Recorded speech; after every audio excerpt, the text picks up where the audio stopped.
Go ahead, put it on real tight. Hope you brought your best tonight. They say they got the fireworks, yeah, they say they got the show. Here around the chutes, you're the best, so let's go. This is Texas Toast. I'm your host, Miss Helen. Kick back and enjoy as we toast the best from Texas.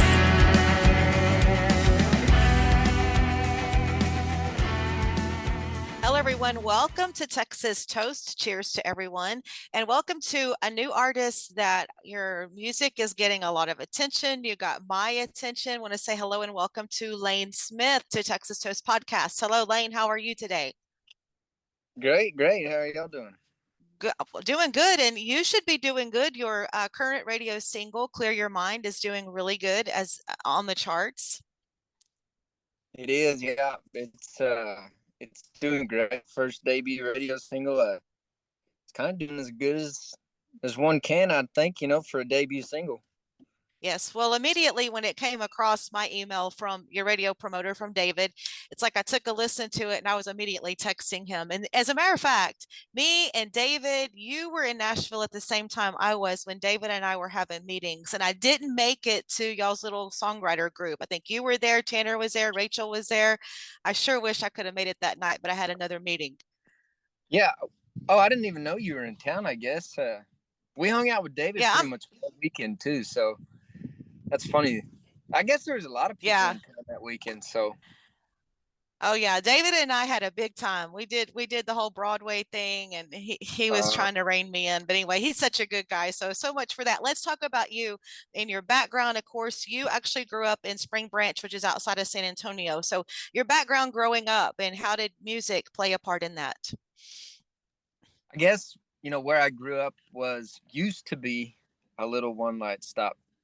A one stoplight town, and it was real country oriented and grew up rodeoing and all that good junk. And so the music influences kind of came from everything that was around me and everybody that was rodeoing or showing animals at the time. And that's kind of where I got the influences from. Of course, my dad, listens to the old country. And so when I started to write and stuff, I've always liked rock. Rock's actually super prominent in the rodeo scene. So yes, it is. ZZ Top, AC/DC, Guns N' Roses, all that stuff was there, and I was like, man, how do I combine kind of the both and make it a little bit of my own, I guess, in a way. And so that's kind of where my sound and influences came from. I can so see that, because you do have your very own unique sound, and you're being very humble about your rodeo life. You were actually for 10 years a professional bullfighter. So that's some fierce stuff. And I mean, having a lot of braveness and a lot of courage. Yeah. Yeah. It's I loved it. Right. But then I like how it kind of flowed into the music scene, because it's really the same thing. It's a different town every weekend, but I just don't have to go possibly break some bones or get a new scar on my face or another kind of sideways nose or something. I'm able to get on stage, get off stage, and it's all good. The least I got, or the most I have to worry about, slipping on stage or something. But exactly, I was thinking, let you fall down. I doubt that will happen to you. What's funny, talking about professional bullfighters? I live on the coast, and we get out, we fish a lot, and I love meeting fellow anglers. And we were actually talking to a gentleman on a boat across from us at the jetties. This was last month. And anyways, Mr. Dan Hill, he has the barbecue place outside of Hempstead. Do you know who was on the back of his boat fishing? Skipper Boss. Really? Yes. They were the cutest ever. And it was like, I'm like, oh my gosh. And he's just sitting back there. He was just working his lure. So yeah, it's this small world, right? Yeah. And so So you also attended Tarleton State, which is an awesome school.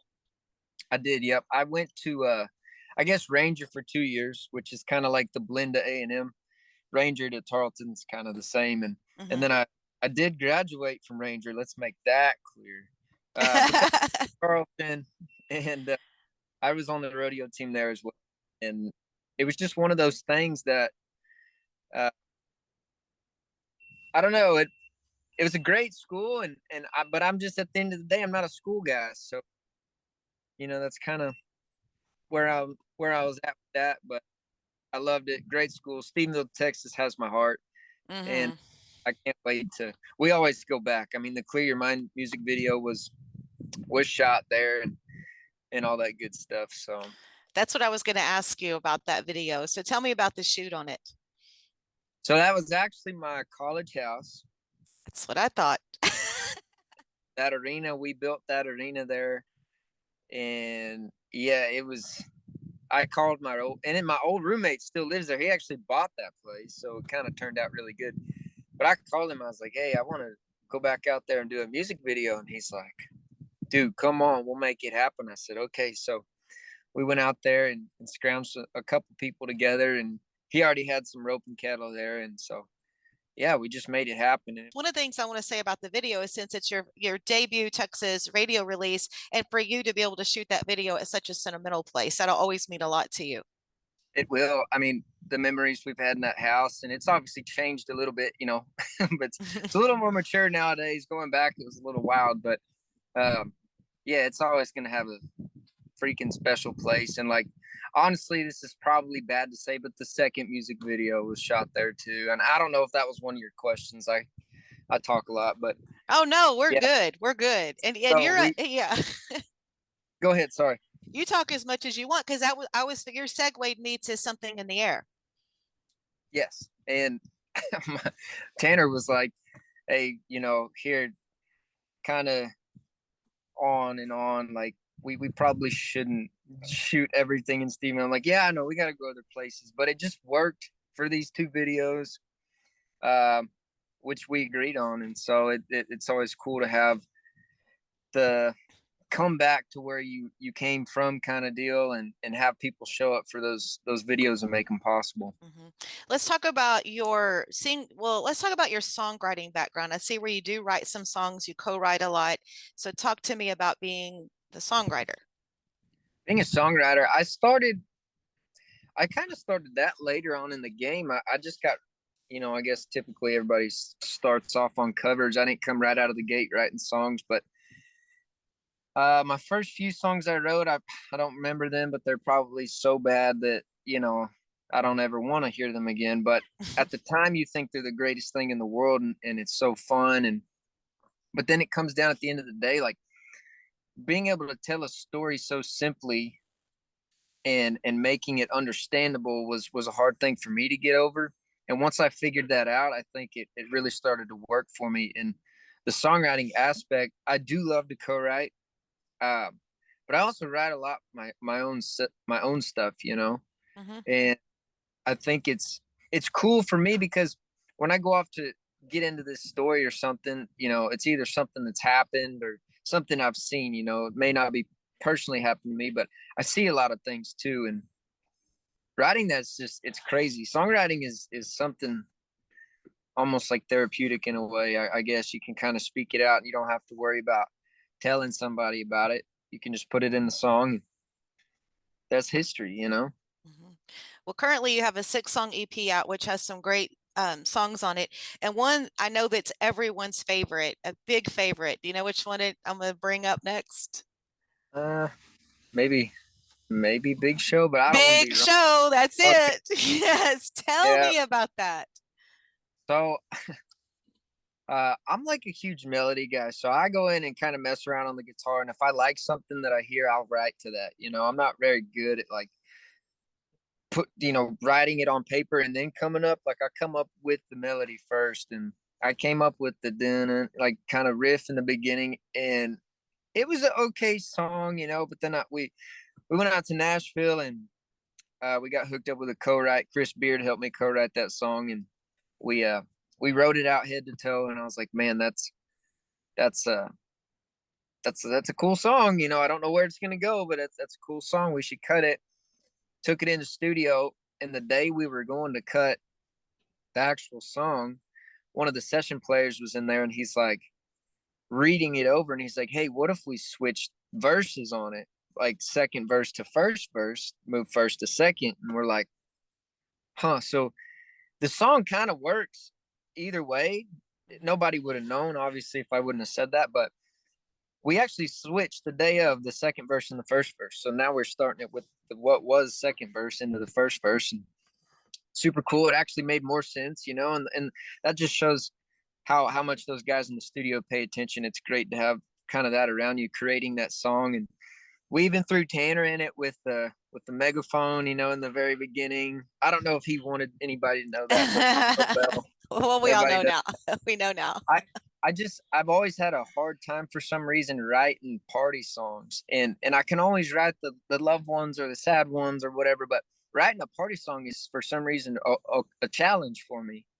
And so I was like, I need a party song. We came up with that deal. Chris helped me write it, and yeah, it turned out to be a definite fan favorite. Like, everybody knows it. Has anybody told you that it's got some little bit of like a sound of William Clark Green on that one? Yes. Like his ring? Yes. I've gotten that. And obviously, at the end of the day, like, I don't shoot to try to sound like anybody, but I did get a lot of those vibes, and especially once the idea was throwing the megaphone stuff on it, I was like, oh man, here we go. Yeah. Well, it's very good stuff and a very good EP. I encourage everyone to check out all of your music. So you're getting out and getting to play some shows. What are your live shows like? What are your goals and intentions with your live shows? I'm a big live show guy. I think that's probably my number one tip. If you ask anybody, I don't, acoustic stuff is fun for me. Fun for me, but I like the full band aspect where I can put a show on. When you come to a live show, I want you to see a tight group of guys up there that are having fun, but it's ran like a true show. There's no dead space on stage. There's always something moving. I love giving my dudes solos. I think that's the coolest thing. If I personally go to a concert or somebody else's show and I don't see somebody like get their own solos, I'm just like, that kind of sucks. Like, I love giving guys solos. It's just, they're making it up for you, right? They make it happen for you. There's energy on stage. There's smiles. Where we've upgraded in some of our gear and stuff, so that's super cool to have now that we're able to kind of have talk back mics and stuff like that, so we can talk to each other, and everything's run a lot more efficiently now. And the live shows have always been great for us. We've gotten to open for some really cool people, and I would say a lot of people that are helping us kind of make and carve a path through the scene right now, because without getting those good shows with those guys, it's hard to do it. It's really hard just to put songs and hope you make it out, without the live shows and good headliners behind you with that. Well, just listening to you talk, I'm so impressed, and you have such a passion for what you do. Yes, man. Yeah, I'd say, it's funny. I got married in April, but I told her, I was like, hey, look, it's not going to be rainbows and butterflies for a bit of this. But one, I would always kick myself in the foot when I'm 30 and never knew if I never tried it, what would happen. Mm-hmm. But then two, I was like, I was just kind of like, look, you're in this or you're out of it. Like, I'm going to do this. And I would like for you to be behind that, like I said, it'll be peaching for pennies for a bit, but once it gets going, it's going to be going. And it's a hard leap to kind of take, because nothing's assured in this industry at all in any aspect of it. So it's good to have a teammate like my wife behind me on that. And yeah, it's just a grind, you got to stay busy doing something all the time, and you have to be willing to just overnight drive. You get a call in the morning, okay, today all of a sudden I'm going to drive 4 hours to go do this. You kind of do that, so there's no in between. It's either do it or don't, in my opinion. And the ones that if you don't, it's going to be hard for you to catch up some ground on guys. I would say kind of like myself, and there's plenty of guys like me out there that are just head down, gritting it out. Yes. Overnight drives to the next show, that kind of stuff. And it's hard, but it's worth it at the end of the day. Well, it's your life and your passion. So who else is behind you as far as where do you record, you're producing? So we have Grady Saxman with Saxman Studios. He's our producer. It's in Nashville, Mhm. and we do everything out there with them. Uh, every song new that's been out has been with them. I just we're at a point now with him where it's so good, and he knows what I want when I come in. So they read me well, I read them well. They help us out with everything that we need. You know, they have great ideas. They care about what they do. They don't just come in there. I give them the song, they play. All right, see ya. They come in like give ideas. Let's change this. Let's do that. And with as busy as they are, you know, it's crazy that they take the time out for me just to do that. But those guys are as good as gold, every single one of them. Like from from from the producing side to the mixing side to the mastering side, like it's just a whole operation that he's built. And I don't, yeah, it's insane out there. I love it.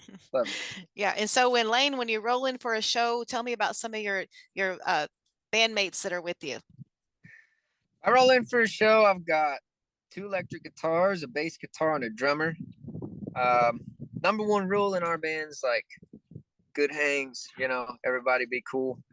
Um, we try to show up professional. You know, I'm not big on confrontational stuff, so I want to show up, look professional. Uh, when we open for these headlining acts, we're all on the same page. You know, I ask for 2 things out of my guys: be on time and know the stuff, and that's always the case. You know, I'm huge on rehearsals. I'm huge on getting the show as tight as it could possibly be. It'll never be great. It'll never be good enough for any of us. You know, we always want to work on something. Um, and then our number one live show rule is if we open for anybody, we try to keep our as soon as that we're done, we try to get all of our stuff off within 5 minutes so that they have all the time in the world to get all their stuff ready. And you know, like get on, get off, thank them, and then hopefully we'll see them at the next one. You know, at the end of the day, those aren't our shows. And so all my guys are super good with knowing that, and they're all respectful. They're all like, they're just all great people, you know. So I don't ever get mad at anybody, you know. Like maybe that's a good thing. So You had all those times all that time in the arena with those bulls, so nothing yeah, bothers you now, right? no, and I think a lot of it though, responsibility with a good band comes down to the front man too. True. I think that you you have to pay guys what they're worth. At the end of the day, like you have to pay them what they're worth. I think that's the biggest thing. But then being I guess I'm the boss, but I don't act like the boss. You know, I'm respectful to all of them. Like we're buddies. I don't come down on anybody. You know, if there ever is a problem, we solve it real quick, real respectfully. But when you have a group of good guys, you don't need that. You know, there's no need for the harsh stuff. Back in 2018, when I was doing this thing, yeah, there was some harsh moments where I was like, yeah, this isn't cutting it. Like, but nowadays, new band, new music. I've grown up a little bit too, so having a good set of dudes behind you that are always trying to make you better and themselves better is the whole point of having a good group of guys. You know. Yes, always trying to get better. So, are you already working on putting some new music together, songwriting together? How's the future look for your music releases? Oh, I'd say it's pretty bright and pretty Bet it is. a lot of stuff we're working on. You know, we do go back in pretty soon. We're cutting a couple new tunes. I'd say.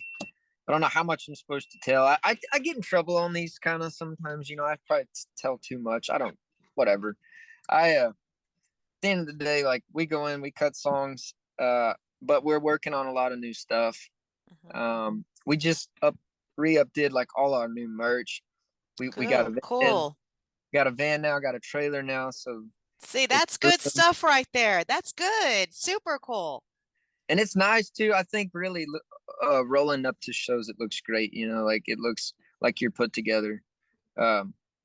It was hard with the separate vehicles, and then you got kind of almost per diem in a way because they're driving, and then it gets tough and old. So now that we can all roll together and do stuff like that, but we definitely do have some music in the works. and a lot of writing. I'm writing a lot, so I'm really excited about the songs we've got on the list coming up. So hopefully everybody likes them as much as I do. I don't know. I've been wrong in the past, but I think that they'll be pretty dang good. Yeah, I think they're going to be pretty dang good because just what you've come out of the chute and gave us already is awesome. Very awesome. Oh, So are your dates filling up for you? Your tour dates? What kind of shows do you have coming up? yes, they are. I mean, we've have a lot of stuff that we're always in the talks with people. You know, we're independent. We're solely independent, right? We are in the talks with some booking agencies, which was going to be a big step for us, you know, to really keep the calendar full. Right now, we've been solely independent. Like I said, my manager Tanner, he deserves a lot of money. I'll put it that way. I mean, he does so much for the program, and yeah, he deserves the world. And I hope that everything works out for us so that it pays off for him, because he works tirelessly on this stuff, and really he makes these shows happen. You know, all I'm doing 90% of the time is like, hey, Saul so-and-so's playing here, could we hop on that show? And I mean, 8-9 times out of 10 we get the show. So he's very connected, he's a hard worker, and he really helps to keep the schedule full and fulfilled. You know, we have some stuff at the Hotspot in Cedar Park coming up, I do believe. We have talking with the Backyard again. We just played at the Backyard a while back for the first time. That was a bucket list venue, so that was cool. And so we have a bunch of stuff. I think one that I'm cool. There was one bucket list thing I had not filled so far this year. I've filled out probably 10 of them already, and this is the only one, as I wanted to play a theater this year. And so one that I can tell y'all about is I do believe it's December 6th. Don't quote me, but I believe Friday, December 6th. Or no, wait. It's sometime in December. We play theater in Fredericksburg with Kyle Park. So oh wow, that's great. That's gonna be like check mark, you know. And shout out to Kyle Park. He's helped me out a lot. He's gotten me some really good shows. And he's a great dude. Yes, he is. He's an amazing musician and a more amazing individual. Yes. And so shout out to him. Never give him enough credit. He's helped me a lot. So yeah, I could see where y'all would be a good little duo together. Well, we're both short too, so that works for us. Okay, so let's let everybody know where they can find you as far as your social media, your website. Social media is all Lane Smith Music. Okay. LaSmith, typical last name. But then our website is www.lanesmithmusic.com. And we have tour dates and merchandise and EPK stuff and everything on there for that. Yeah, and then, everything's there. All our social media we stay pretty prominent on and busy doing TikTok, all that good junk.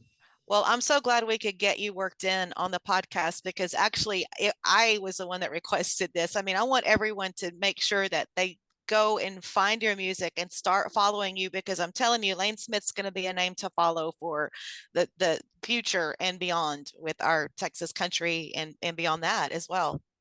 Wow, thank you. Yeah, well, I appreciate y'all having me on. I've seen this podcast for a while, and yeah, I was like, y'all had hit me up, and I was like, hey, yeah, let's do it. Yeah, and it was funny because David and I had the conversation about you, and then I said, hey, we were sitting there, and you know, we're huge Astros fans, and you know, he was like giving me a hard time about cheaters and all that, but David and I can roll with it. It was just a joke, like brother and sister. And so we were sitting there watching that final inning, and I just looked at him and I said, okay, can you just get Lane on the podcast for me, please? so happy. So one last question before I let you get back to it. If you were a cocktail, what would you be? Oh, whiskey and water. Whiskey and water. Is that a cocktail? That was cocktail, whiskey, and something else added to it. Well, Lane Smith, thank you so much, and the best of luck to you. We'll be seeing you down the road and keeping up with you. Yeah, thank y'all so much. It was fun. Thank you. With a heavy tongue, she knew where I was from. As she left, I dared to say, Well, you can go